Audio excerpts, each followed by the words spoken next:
Uy, parang 5 kilo natin iawin ah.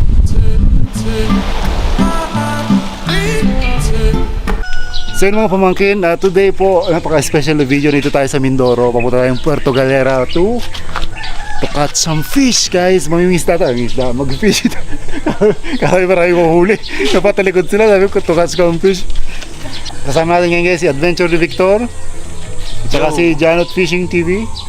Yo mga master, good morning. Also known as Bugaong Fishing TV. Janot Fishing TV. Ayan guys, panoorin yung video nito. Siyempre kasama si Ma'am Shiliv yan. Ma'am Shiliv. Hello guys. So pupunta tayo ngayon sa Puerto Galera guys. Mag-shore fishing tayo. This is my first time na talagang sasama kay Janot Fishing kasi papaturo ako proper ng pag fishing, mga paggamit ng mga fishing rod, yon, mga shore casting. So guys, panoorin nyo hanggang dulo guys kung gano'ng karami mahuli namin guys. And panoorin nyo yung magagandang views doon sa puerto na pupuntahan namin. Tara, let's go guys!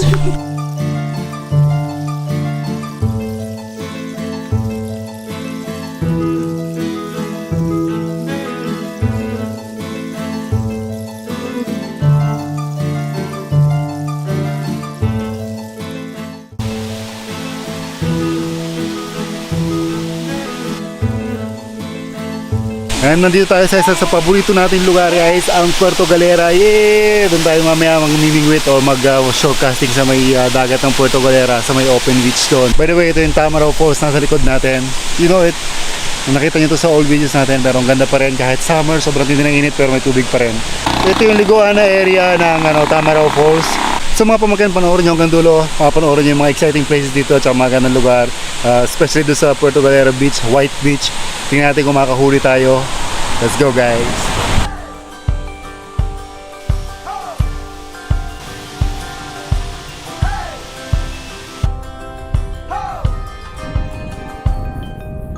So finally mga pamangkin, nandito na tayo sa fishing spot na nakabisado ni Janot Fishing TV dito sa Barangay Dulangan ng Puerto Galera. Yung bababa tayo doon sa ilalim, bangin ito. So may kasama tayo mga bata, medyo challenging ata. May daan pala dito guys, tingnan natin. May daan dito? Ito may hagdanan pala dito. Yun, may hagdanan dito pababa doon, pala doon. So guys, tara, let's go. Hanapin natin ng magandang fishing spot at siyempre maliligo tayo, malamig ang tubig. Let's go. So guys, baba tayo dito. Yung mukhang magandang fishing spot doon guys. Ang ganda doon. Kasi Ma'am Shiliv nahihirapan bumaba. So guys, ang ganda dito. Wow. So kung nakikita nyo lang itong nasa likod ko guys, ang ganda oh. Parang undiscovered ano. Ang ganda ng lugar pero walang tao, kabilang ng tao dito. May isang munting bahay na madadaanan namin dito, may isang bangka, yun lang. Ang ganda ng rock formation doon guys, tara punta natin.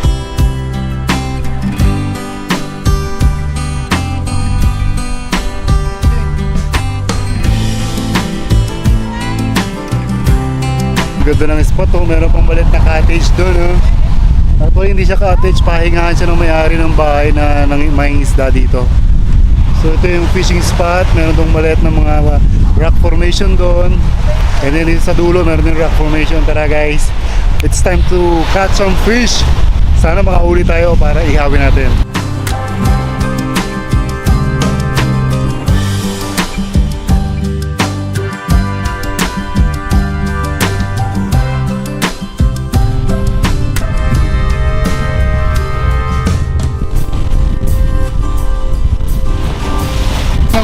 Mukhang malaking huli o lumalaban oh. Lumalaban oh. Ganda ka ng huli oh. Itaas mo na, itaas mo. Lumalaban guys oh. Good. Good. Huli ka.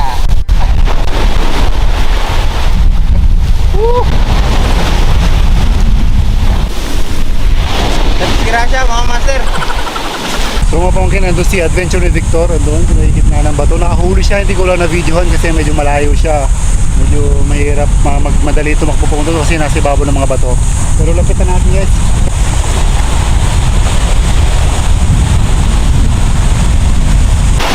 Ay, nakahuli naman guys. Ay, nakahuli naman isa. Nakahuli naman ang isa si Victor, si Adventure ni Victor. Ito yun guys. Master, galing talaga. So si Master Adventure ni Victor ay nakadalawa na agad sa loob lang ng 20 minutes. Tinigil ko muna yung sa akin paghagis kasi nag-vlog muna ako. Ang ganda kasi ng views dahil ng mga rock formation. Si Janot Fish na nasabitan ng lure, ayun, sumabit yung lure niya kaya nagpapalit siya. Kaya sa kabilang bato doon, sa may kabilang bato doon. Yan. So mga pamangkin, unfortunately, na sumabit yung ating lure. Sinubukan kong lumusong sa tubig para sisirin ng konti. Malakas ang agos tsaka alon kaya hindi ko nakuha yung lure. So paghila ko naputol na. By the way, punta tayo sa kabilang bato na yun kasi nandun si Janot Fish. Nakita ko may nahuli siya, tumaas yung kamay niya Yan, punta natin sa kabilang batong yan. Yan. Si Adventure ni Victor nakadalawa na. Ako wala pa nahuli after 1 hour na, wala pa. But hopefully later on. Kaya lang hingi ako ng bagong lure kay Janot Fish. Naubos na naputulan tayo Tara guys.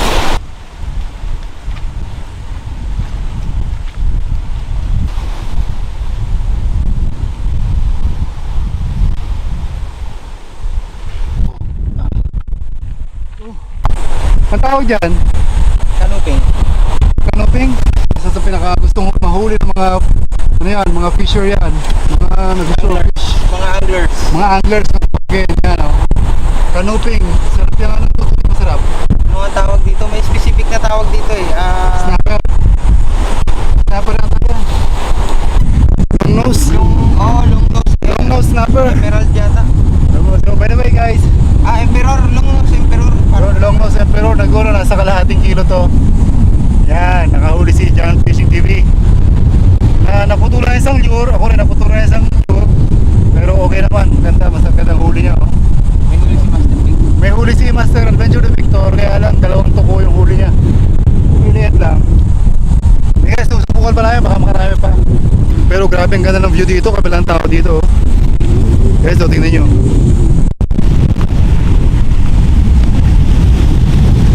Ayun si Master Adventure ni Victor, andyan siya.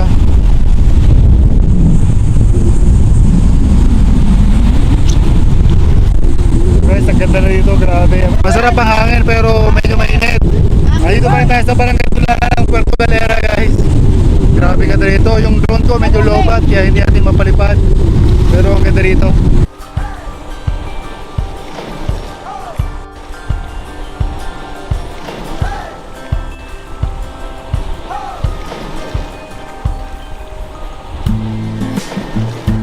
Kasama na rin namin dito sa spot si Adventure Victor.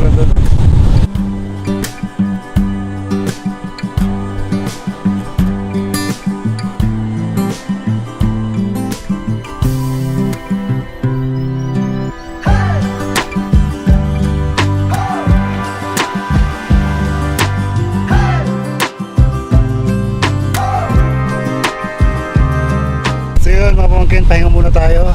Break. 9:30 ng umaga, tatlo pa ang huli, isang malaking canoping at saka dalawang tuko. Ito yun Yan. Ito malaki, nasa isang ruler, may kitin isang ruler dalawang tuko.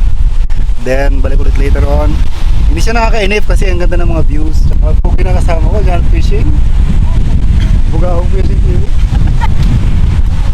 Ito mga to, relax dito sa Daniel is having good time in picking up shells.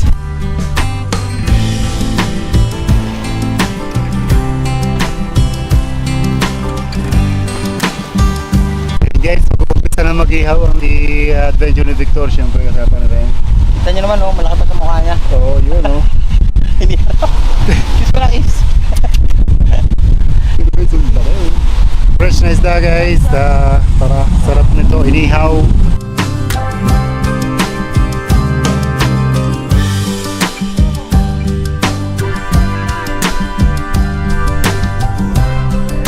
Ayun guys, pauwi na tayo back to Calapan City. Dito pa rin tayo sa Puerto. Kakakit lang natin sa bangin.